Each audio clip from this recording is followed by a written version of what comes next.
Also, I believe really hell is reality, and why do we know hell is reality? Where do we know there is hell? Is this right or not? Is there a heaven? Yes? How do we have this idea?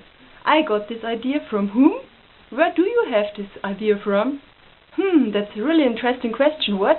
And you're right, there is a hell and there is a heaven, because God said it, Jesus said it, it's His idea.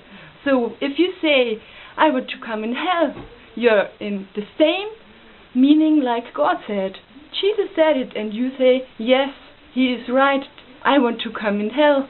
But the only problem is, and I believe this, it's not your decision if you want to come in hell or heaven, it's His decision.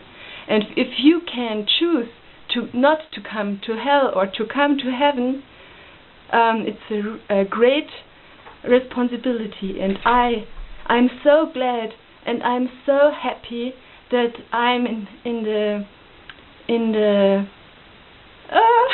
situation to choose God, to choose Jesus. He is my Savior, and I thank Him. And it's my hope and it's my wish that you make the same decision.